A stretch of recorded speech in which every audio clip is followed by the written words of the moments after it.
बड़े भाई विजय सिंह बैंसला जी, जिनके कंधों पर आने वाले समय का दावेदार है, उनको बधाई और साधुवाद देते हुए हमारे तमाम वक्ता बोले, बड़े बुजुर्गों से लेकर विद्वान लोगों से लेकर सब लोगों ने अपनी अपनी बातें कही। मैं 10-15 मिनट बोलूंगा और कोशिश करूंगा कि जो बात बोलूं उसके मायने हो, वो जब आप तक बात पहुंचे तो इसका कुछ परिणाम निकलता हुआ आए। हमारे वकील साहब अभी एक बात लाइन सबसे पहले बोल के गए थे, जो सुप्रीम कोर्ट में वकील हैं, अनुशासन। मैंने बहुत भीड़ देखी अपने इस राजनीतिक जीवन में, सामाजिक तौर से भी इकट्ठा हुई भीड़ भी, किसी मुद्दे पर किसी विषय पर इकट्ठा हुए लोग भी, और किसी अन्य कारण से भी लोग इकट्ठा होते हैं।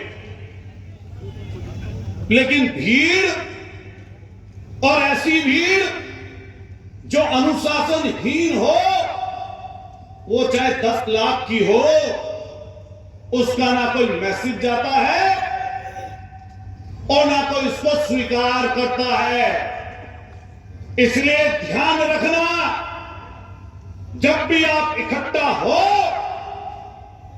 तो उस तरफ से जिस तरफ आपका नेतृत्व खड़ा हो, कोई आवाज अगर आए तो हर एक व्यक्ति के लिए वो पत्थर की लकीर होनी चाहिए। तब आपके इकट्ठा होने का मतलब निकाला जाएगा, वरना इकट्ठा होने का कोई मतलब नहीं। मैं देख रहा था कि मंच की तरफ से लगातार कुछ शब्द कहे जा रहे थे।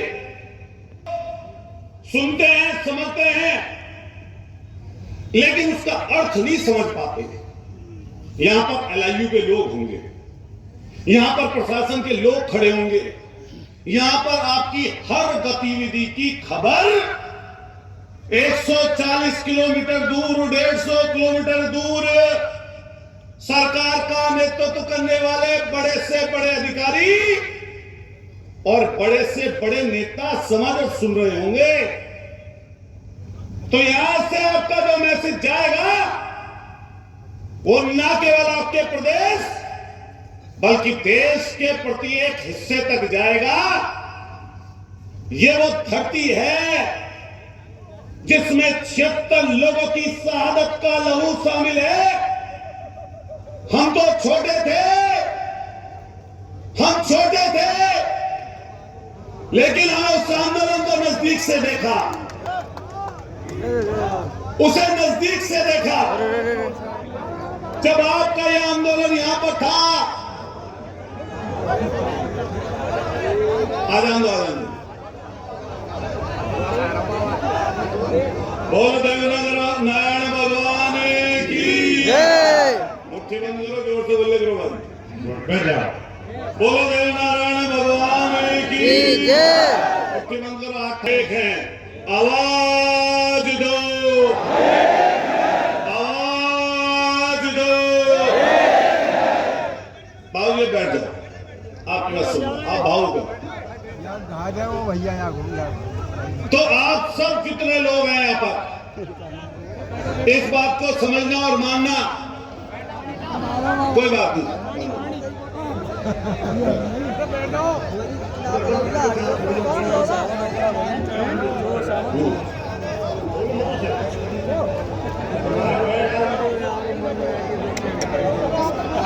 जब इसके बाद ये बैठ जाए एकदम शांत हो जाना, सही बात है नहीं? अब ये घूमगे, अब शांत हो जाओ।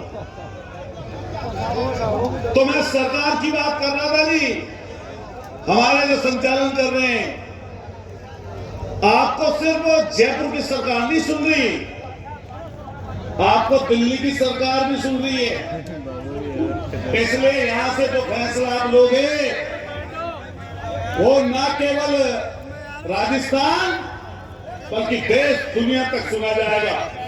भाई सब लोग बैठ जाओ, पानी पानी थोड़े, कोई दिक्कत नहीं भैया, पानी वालों।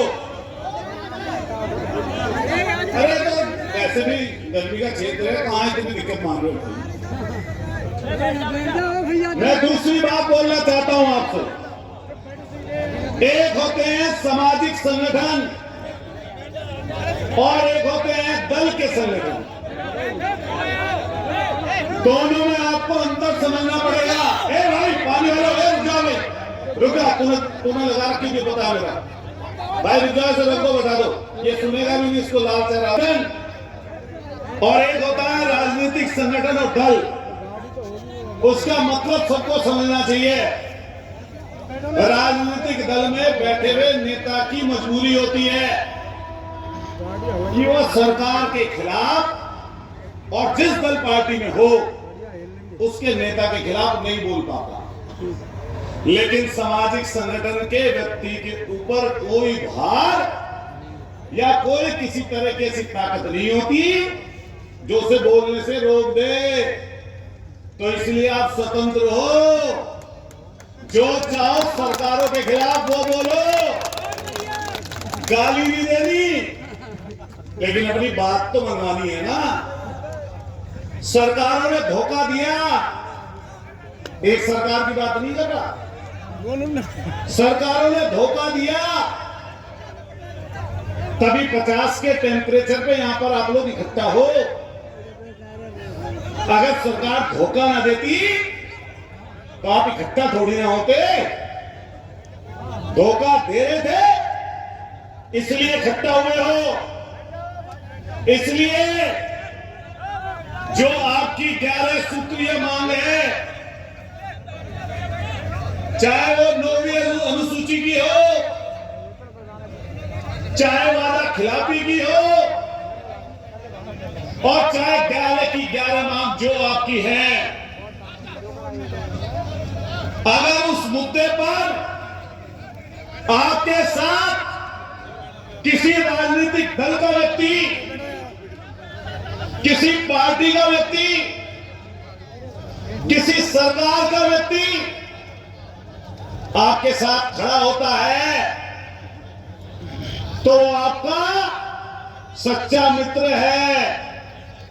और अगर जो आपके इस मुद्दे के साथ खड़ा नहीं होता, चाहे वो आपके बराबर में बैठा हुआ व्यक्ति है, वो ना आपका दोस्त है ना आपका प्रिय है, वो है आपका दुश्मन।